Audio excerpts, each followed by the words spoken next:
This is The Great Conversation, Episode 1, looking at the preface to the great books of the Western world. So we're going to start by talking about the history and the purpose of the great books of the Western world. And we're starting with the preface, obviously written by Hutchins, who is the editor of the great books of the Western world. This is 1952, and you might think that what he has to say is not relevant.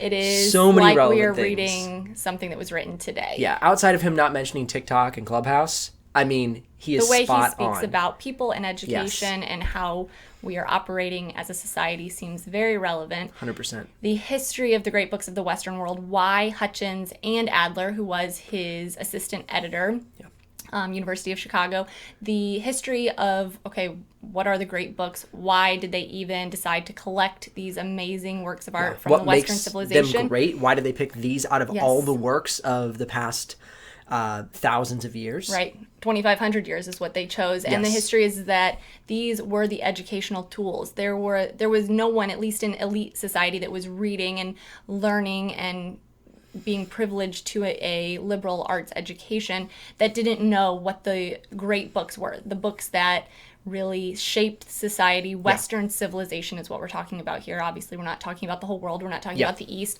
We're talking about Western civilization and how we've been shaped. And it was an educational tool, and everyone that was in elite society knew what these great books were. So Hutchins and Adler thought these need to be in the education of every adult in the West. Right. How can we put these into the hands of not just the elite, but everybody? Right, because we are in current day United States of America where the lower class we don't have the poverty like we're talking about in India. Yeah, if you're in the lower Africa. in the essence of the income level of the lower class of America, you are the top 1% of the world. Right. So in essence, you are elite, so to speak, and as far as the world's concerned. And we're not being insensitive here to say that there are not some people that don't have a form of income that are somewhat of poverty. It's just not comparable to other parts of the world when we actually look at numbers. And so those that are in poverty, of course, they might not have the opportunity. But for the most part, almost everyone in the United States has the opportunity to have a form of education. And so Hutchins' idea of this, as we go through the great conversation, which we're talking about now, we're not actually in the great books. We're in a piece of work that was written by Hutchins. We're learning the reason to read the great books as people who have yet to read the great books, wanting others to come along this journey with us to say, hey, we want to have the liberal arts education that is due to us, that we need in order to live as democratic citizens of the West. Yes, and I love my favorite quote in the preface. Go for we're just in the preface. Yeah. And we're going to actually look in the book is, we believe that the reduction of the citizen to an object of propaganda, private and public, is one of the greatest dangers to democracy. And you might say, wow, that's kind of harsh. Is that really where we're at right now? But when we actually break it down and we look at where society is today, I'm just going to look at myself. Yeah. Do I know enough about our society, and do I have enough of a liberal arts education so that I know enough about the sciences? I know about the poetry, I know about history, etc., that economics, let's just talk about economics, that I can actually require from my government officials the information that's due to me as a citizen so that I can make an informed decision. And if we don't know how to ask for that information, if we don't know that information, then are we really informed citizens, or are we just ignorant walking around accepting whatever propaganda we are being fed? Yeah, which is then why he says it's the fall of democracy, because democracy is the people voting, is the people coming together and saying, this is what we want. But if we don't know what we want other than the propaganda we're sold, then we are not properly educated to be strong democratic citizens. And that is the purpose. Right, the history of it. And history of why these books came together. Right, and so then the tradition, what he talks about in the preface is the tradition of the Western civilization, and he gets into it later in his book, and we will go into that in other episodes, but the tradition of the West is embodied in the Great Conversation, and the Great Conversation is the dialogue, the fact that as Western civilization, we have inquiry. And this just gives me goosebumps because I love the fact that we just ask and we have conversation and we say, this is my opinion, but I I also could be open to listening to your opinion, and let's turn over every stone, look at every angle, and really talk about it. And we've kind of lost that. I was about to say we've lost that. We've gone to more of a argument standpoint rather than a true back and forth dialogue. Right. Or just cancel. Nope. You said I don't like something. what you said. You're done. Yeah. You're off. We really want to get back to, let's have a conversation. Let's return to that amazing part of Western civilization that we're going to talk about every angle because we are going to grow as a person in that way. Yes. So the second point to really nail home is these books are not just for leisure. These are a true liberal arts education that in essence, we should have gotten in school. And we were told that we were getting a liberal arts education. We both went to a liberal arts college. But what seemed to happen is we seemed to have learned about the books, and we've seemed to be told the ideologies of the books without actually digging in and reading them ourselves and developing a true understanding of each book and how they built upon each themselves. Right, because for the most part, if you read what a scholar would say about these books is that the common man can't understand these books. It's too complicated. Yeah. So we're going to create textbooks so that the common man can learn about them when, in fact, and Hutchins talks a lot about this, that we are capable, and these men that wrote these books were teachers within themselves. They taught people around them as well as being liberal artists. And so they wrote these books that are foundational to Western civilization. We have moved forward answering questions like, what is a soul? Is God real? What is the purpose to life?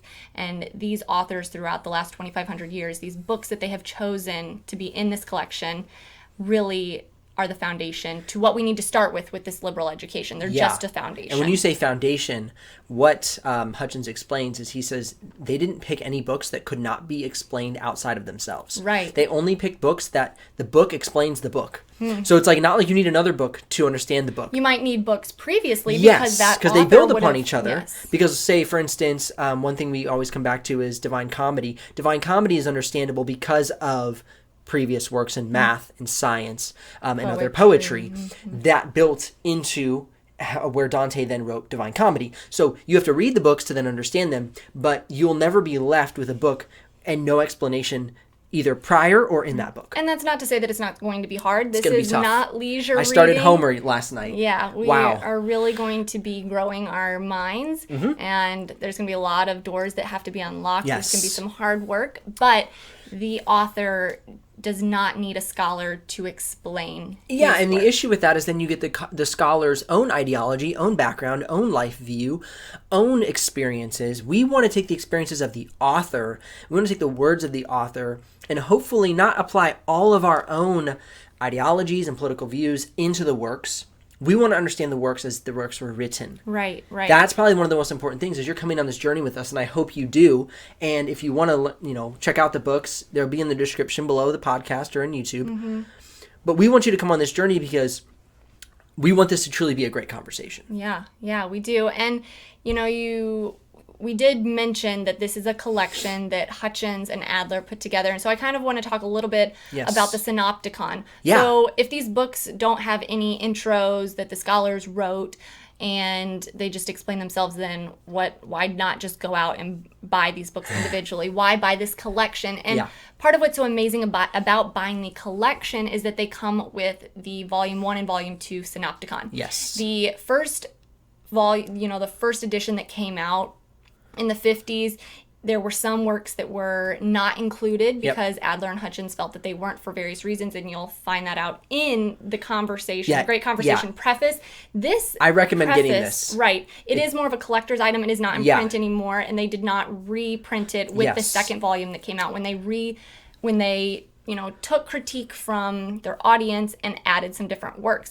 But the Synopticon that comes with whether you get the first edition or the second edition is Adler's work, and it is amazing. Obviously, he had the help of several individuals that have a lot of letters after their name, and they read through so many different books deciding what was going to be included and what wasn't, and then they created the Synopticon, which is what? Well, it is so much. It's hard to explain in a simple... At a base value. Yeah. It is an index, so to speak. It is It is an index, and if you want to do a lot of research through these books, if you have Yes. an idea in mind and you want to search every book that's in the meaning collection, of life. right? If you want to search man, and there's going to be a whole outline of different topics under man. And what they are is they are every instance or every moment in any of the books where one of the authors mentioned man and what man is, or the meaning of life, for instance. Right. They include references from any time those are referenced.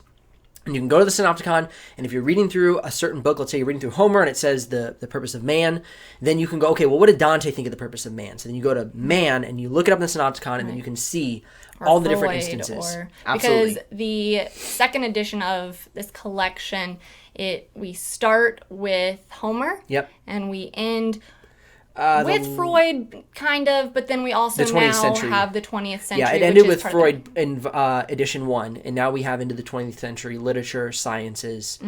Those have been included. Yeah. Which is good stuff. It's a lot. It looks beautiful on our shelf. Yeah, for sure. Now it's time to read. So know that we are, I don't want to say, okay, let's just back up. I'm a graphic designer with a Master of Fine Arts in Graphic Design. Annabelle is a registered nurse and certified birth doula. So we have education. But in my opinion, we are somewhat commoners as far as reading these books are concerned. We are not psychologists. We are not philosophers. We are not academics. We are commoners, in my opinion. We have children. We work day jobs, or I work a day job. You're a mom, which I love. I'm a maid. Gosh, no, you're so much more.